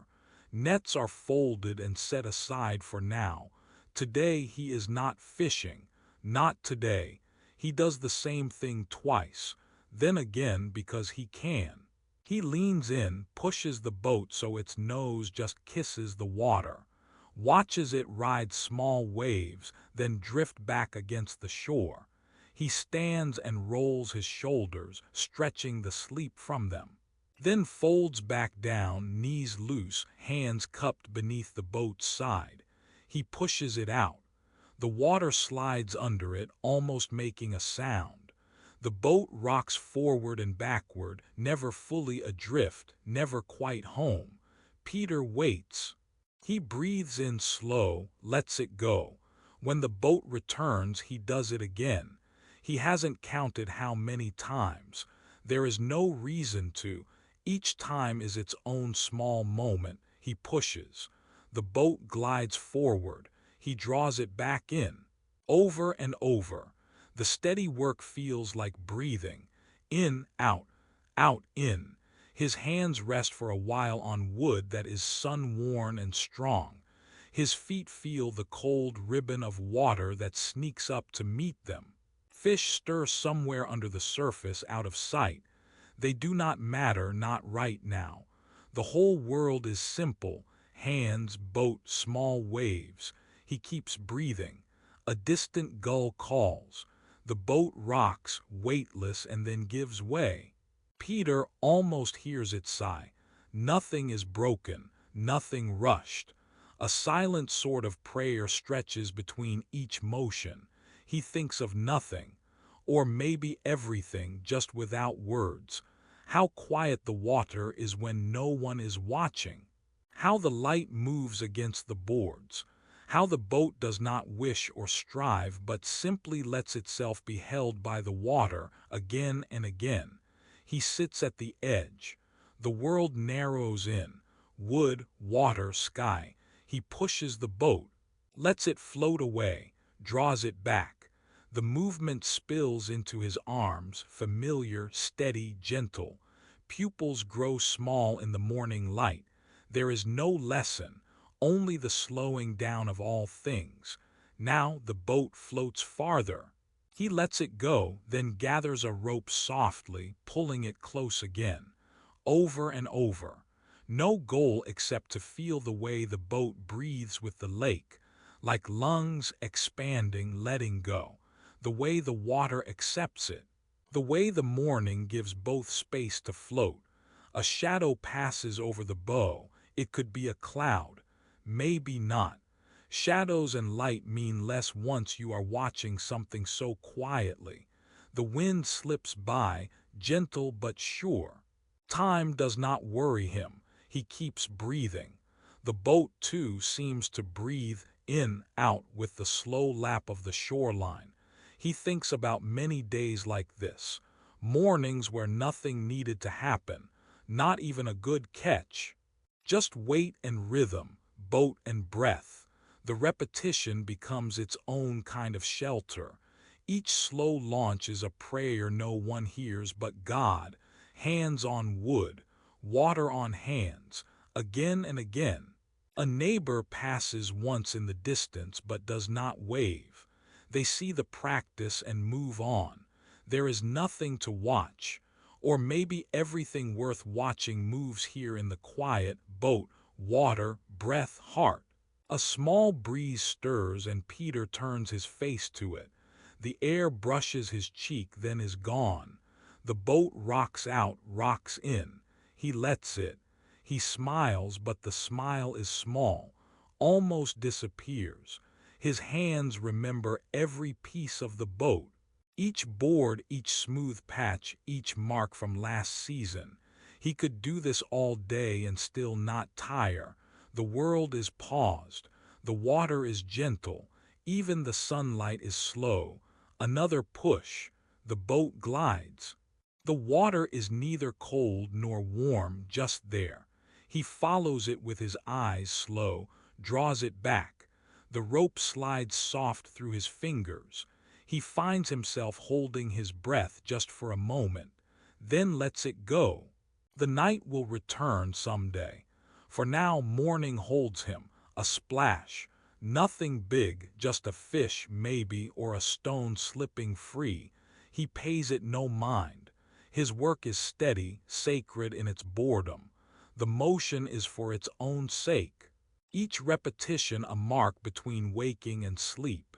He looks at his hands. They are rough, good hands, useful for mending and rowing, for holding nets or folding bread. But for now they rest on wood, patient as stone. Slowly he pushes the boat out one more time, watches as it drifts, bobbing, waits for it to find him again. The boat moves with the water, nothing more, nothing less. It does not chase anything. It doesn't need a reason. He learns from it quietly, letting things take their time, letting the world be small. Even this silence feels full. Even this breath holds him, and God is near. He does not pray with words, has no speech for what he feels now. Just the steady, slow rhythm of giving and receiving, wood and water, in and out. Boat, breath, breath, boat. There is nothing else to do. That is enough. Shoreline morning. The sun isn't up yet, but the village is already awake in its own quiet ways. You can hear it before you see it, donkey hooves knocking softly against cool stones, bundles of linen brushing through breeze and shoulder, a bucket set down. No one hurries. Not this early. Peter sits at the edge of his boat, hands full of fishing net, fingers busy with familiar knots. He works slow, letting the morning pass through him. A neighbor walks by, not close enough to interrupt, just near enough to exchange a nod, nothing urgent, no need for words. The nets know this hour, the smell of wet hemp, the hush that comes after a night's fishing. Peter breathes in. The water shuffles quietly against the wooden hulls. One, two again. On the slope behind the boats, a child chases a chicken, feet muffled in the dust. The church bell hasn't rung today, but sound travels anyway, laughter. A yawn. The rough call of a woman selling figs to nobody in particular. Somewhere, a pair of dogs trade places in the same patch of early sun, settling down again to nap. Drifting linen, donkey braying, smoke rising from a small fire near the baker's door. All background now. Even the prayer someone whispers, already forgotten, hovers and settles back into silence. A neighbor comes to wash an empty jug at the lake's edge. She glances at Peter, offering a smile so brief it could almost be imagined. They both see the same wind, moving reeds, the same laundry hung out between olive trees, the same debts quietly waiting for another day. Peter lifts his hand in a greeting that means enough. That's all that's needed. Every neighbor is someone Peter's known all his life, though their stories rarely get told aloud. There are the two brothers dragging nets with their father. He always brings too much rope. The eldest always forgets the spoon. There's the woman from 3 streets over, who once traded bread for onions, and now they never say more than "peace to you" in the marketplace. Everyone keeps a few words for later. Humanness is shared in ways nobody boasts about. The pebbles rattling beneath bare feet, the deep, warm nod, heavier than any sentence, the comfortable sense that nobody needs to be interesting this morning.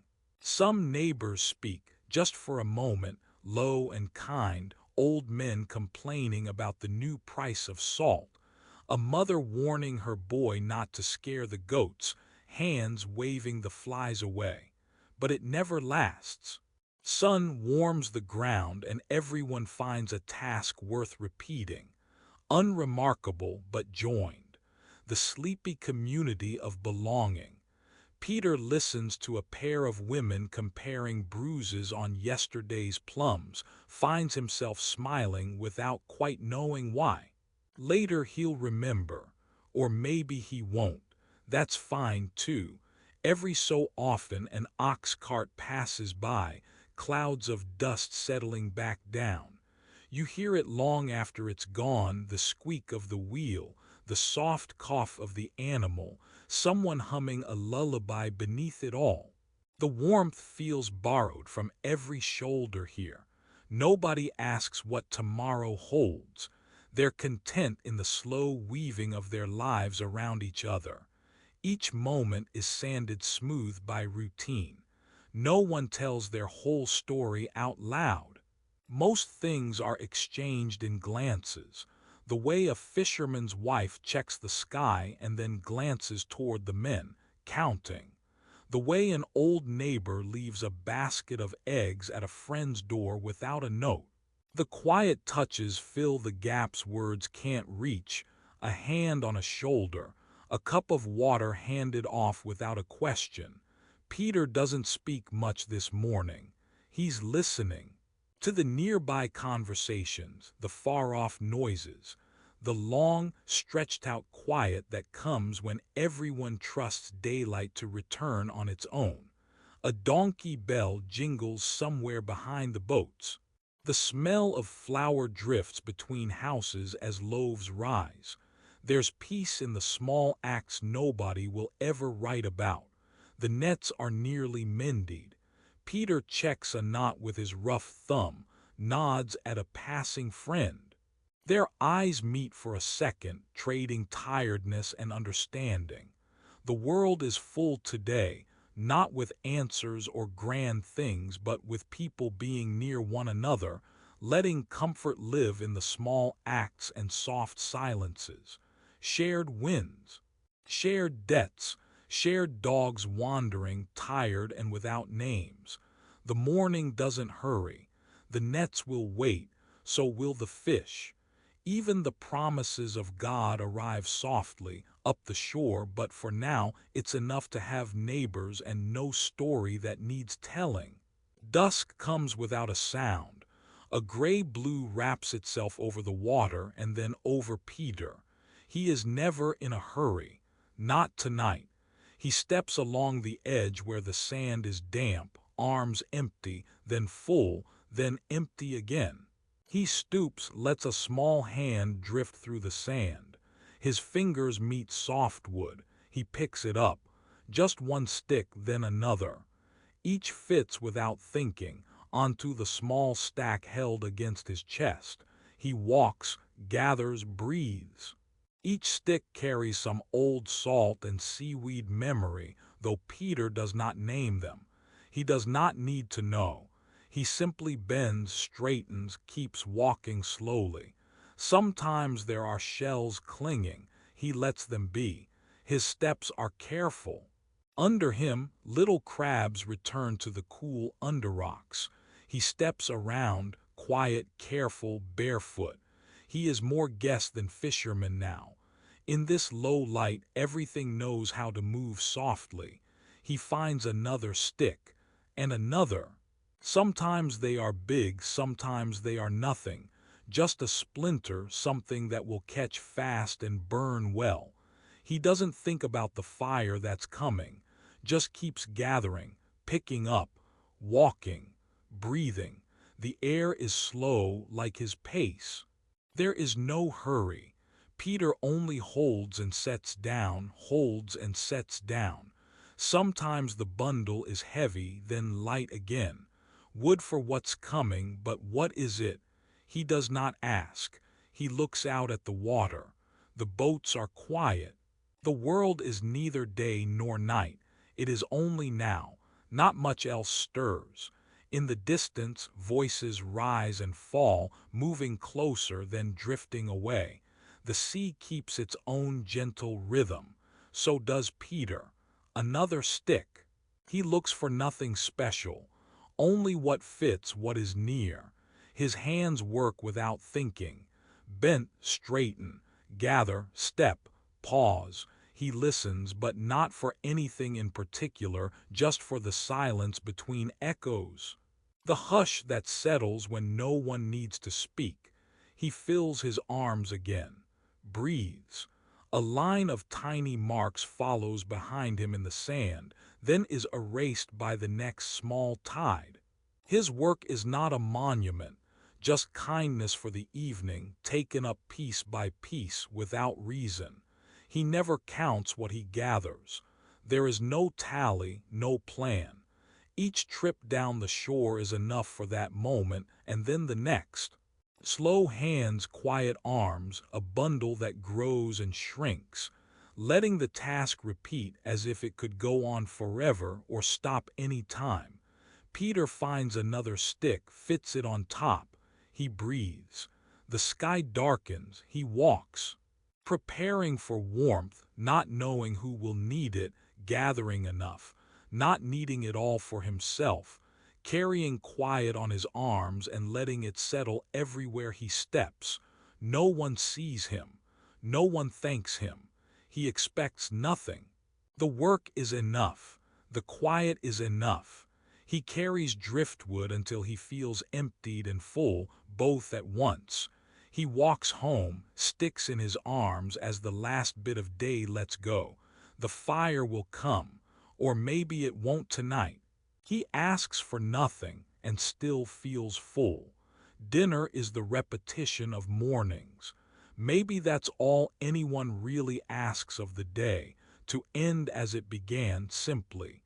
Peter presses his thumb down the fine seam of flatbread, feeling the same rough flour as when the sun was just a thin line across the lake. He sits where he always does, on the edge of the low bench, knees drawn close against the table.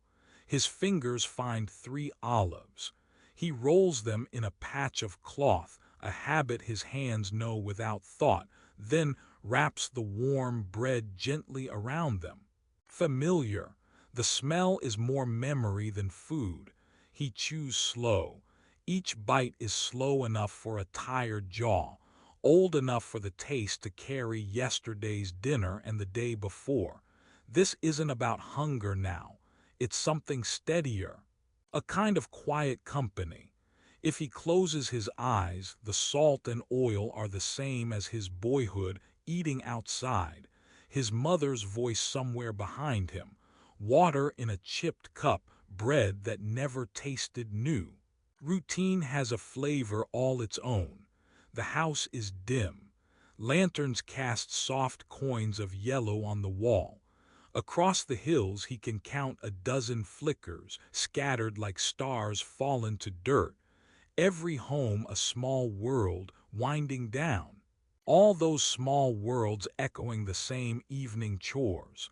The village settles into gentle patterns, plates wiped, spoons stacked, feet rinsed in tin pails. Even the air feels like folded linen put away for the night. Peter thinks, not for the first time, how sameness can be a kindness. The body trusts these hours, the chewing, the swallowing, the way the last crumb sweeps the tongue, never quite full but never left empty. Maybe God is in that too, in the predictability, not just the surprise. In flavors that soften, then drift into memory. The meal is plain. No spices, no feast, just bread and olives, enough. The oil leaves a sheen on his fingertips. He wipes them slowly against a reed mat. No rush. No one else at the table. He asked for nothing and still felt full. Through the window, the soft clatter of pots carries from next door. The sound is ordinary, a lullaby for grown men. Crickets stretch their song along the stone fence. Roosters have quieted for once. The world has decided it is time to rest. No one notices Peter's pauses between bites. That's all right. Sometimes he forgets he's eating, each mouthful slipping quietly into the shape of the day before. He learned long ago that dinners like this can teach the mind to wander gently, to let thoughts float just above the table out toward the darkening field. After supper he folds the cloth again, something done right even if no one sees. He does not hurry. There is only the easy breath of repetition, the safety of another meal that tastes like memory. Another evening where nothing changes much but everything is given quietly. The night listens with him. Let this sameness stretch. Let it hold you. Even this silence is holy. Tomorrow the bread will taste the same. That's how Peter likes it. That's how God keeps the table set, enough again and again. The morning is slow, and I sit by the water, knees bent, elbows resting on them, watching my own hands trace the edges of a net I thought I'd already checked 3 times today. The lake goes wide in front of me, too much lake for just one pair of eyes, and the water is almost flat now, a gentle sway, only the smallest of ripples fluttering the surface where a carp stirs below. Wood creaks here and there. Somebody's boat scraping along the wet sand, someone else joking with a boy, or maybe just talking about the size of yesterday's catch. Laughter comes, but softer than the first time. rolling along the water until it runs out of breath. I listen, not for anything hard or urgent, just for the honest shape of the day. The sounds land and then float off again, never really arriving. A reed knocks once against my ankle, still loose from yesterday's bundle. I brush it aside, but kindly, there's no reason to rush. Even the sunrise was quiet today, a soft gray, hesitant, clouds hardly moving. I only just now notice how the silence after laughter seems fuller than the laughter itself, how the emptiness carries something I can't name. Across the water, echoes bounce. Sometimes voices almost return, but usually it's just the hush, drifting back, filling up all the empty corners where words would go. With one hand, I reach toward the lake, gray and chill. My fingers follow the slope of a smooth stone, down and under, till I find only lake water, nothing else. The cold soaks in, up to my wrist, into my palm. I let my hand rest there below the surface, not moving, not wanting. The stillness feels old and careful, holding me easy, as if it had all the time in the world to teach me how to be quiet with it. There are no prayers in my mouth right now, no list of needs, no asking for fish or forgiveness or even another sunrise, just nothing, and somehow even the nothing is enough. Maybe this is what reverence feels like, when you're not reaching for it or naming it, just sitting with it, letting it wash over and into you like lake water chilling your bones on a gentle morning. Nearby, a gull tries to balance on a twisted bit of driftwood, wings half spread for balance, waiting for a reason to fly. It doesn't need one. The light keeps changing, so slow you can't notice, unless you watch the shadows slide over your own hands, the way a palm covers a knot in the net. The day stretches, quiet and unfinished, the kind when you don't expect anything, and so everything becomes enough. Someone calls out on the next boat over, and their words are swallowed by the open air before they reach me. I don't mind. Let it happen. The sound goes out and comes back only as a gentle hush, reminding me I am here, more present because of what the day leaves unsaid. My net sits forgotten beside me. My hands sink deeper into the cool lake. The waves ignore me. For a little while nothing else enters, not even thought, not even memory, just water and chill and a fullness that asks for nothing and fills me anyway. Nobody notices me, a man lingering by the shore, quiet as driftwood caught in this moment, but I stay, letting the silence keep me, letting even the echoes be holy. The day breathes slow beside me. Let this silence keep stretching. Even the emptiness is sacred when God is this close. You can linger here as long as you need. The work of the day is finished, boats turned in, nets waiting for their morning repairs. There's a hush left behind, like the shore is tucking itself in, folding every ripple under the quiet. He finds a flat spot where the ground is smooth. Sand shifts under his sandals. He kneels, presses his palm down just to feel the leftover warmth from the heavy stone still holding the sun that slipped away. He places a cloth at his head, thin and worn and soft, not much of a pillow, really. But it's something between him and the stone, close by his sandals, further the cool edge of the lake. He lowers himself slowly, settling his shoulder onto the earth. The world is wider here, no roof, no lamp, only the taste of night. With one hand he bunches the cloth, searching for comfort where the surface is unyielding. Even this small rest is a kind of surrender. He breathes out. His chest rises, then settles. Again slower. and again, slower still. Each time, the last sounds of the village drift farther away. Crickets begin their gentle song. Far off, a dog answers back, then gives up the night. The sky above turns deeper blue, then black. Stars appear one by one, like someone poked tiny holes in a blanket just to let the quiet through. First just a few, then a scatter, then 1,000 small brightnesses, blinking and patient. He watches them like you might watch sleep coming on slowly, never all at once. He feels the stone holding the day's heat against his neck, soft where the cloth gives way. There's a comfort in how unchanging the earth is. A stone never hurries. It remembers every warm afternoon. He listens not for voices, not for meaning, just letting his breath match the wide, slow rhythm above him. Once again, once more, his eyes drift from star to star.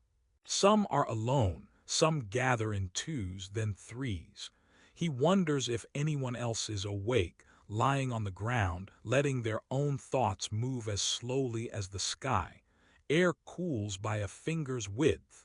His bones settle into the dust, not fighting the hardness, just becoming part of this place for a while. Sand brushes his ankle.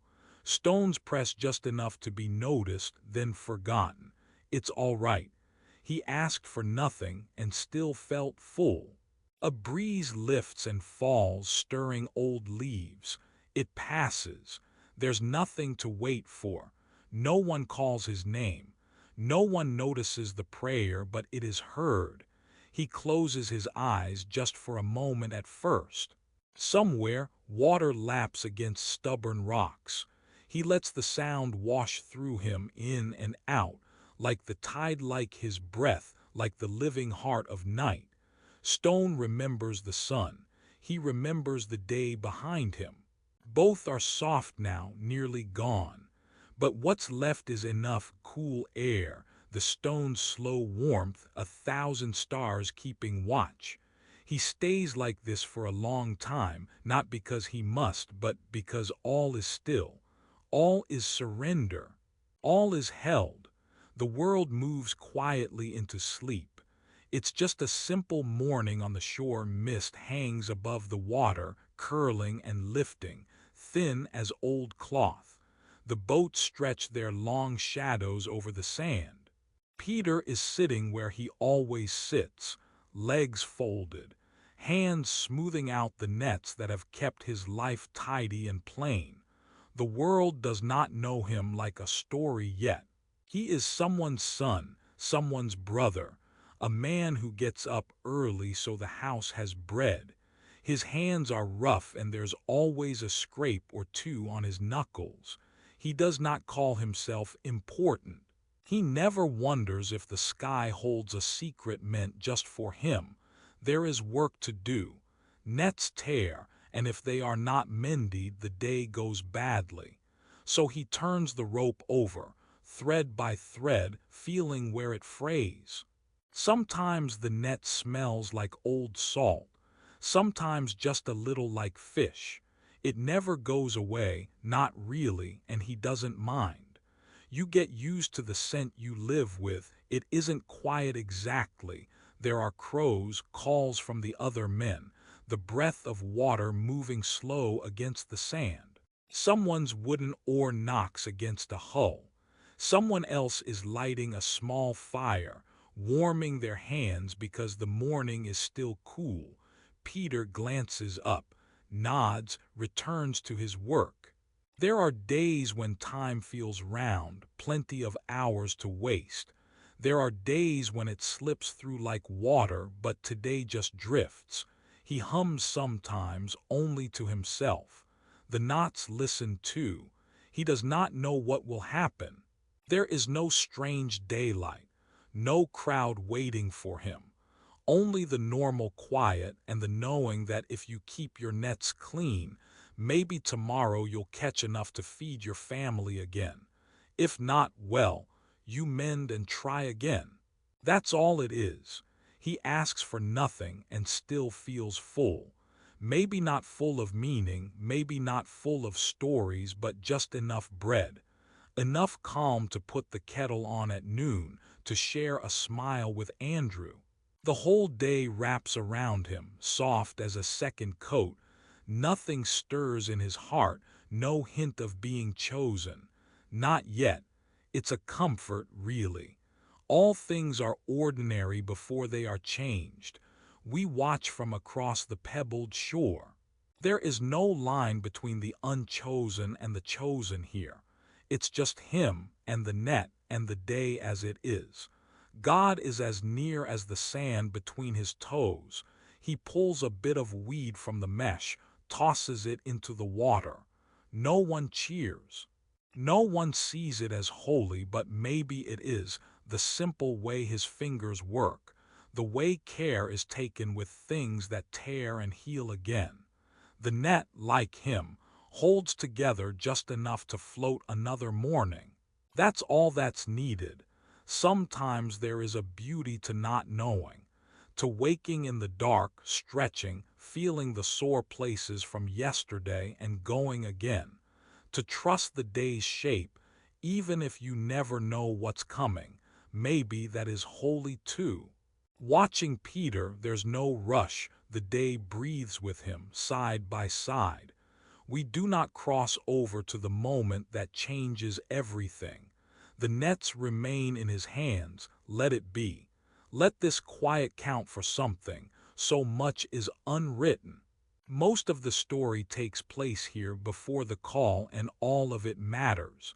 The unseen hours, the small faith of beginning again, the slow repairs. No voice calls out. No feet rush the sand. But God waits just outside the morning. The morning felt ordinary. Mist hovered low on the water. Some nets were slumped, drying in patches of pale sun. Others waited, tangled at our feet. I sat nearby, folding a cloth. Peter worked half in shadow, half in light. He didn't talk much when he was mending. He saved his words for early or late or not at all. A row of nets needed care. He fixed them all, except one. The last net sat in his lap, ropes faded, but woven so many times you could almost see the memory of other mornings worked into it. He measured the length with his hands. He found a place where one old knot had slipped loose. His fingers moved, slow, patient, gentle. I watched all of it, not because it was spectacular, but because it never tried to be. Boat creaked on sand. Water nudged the shore.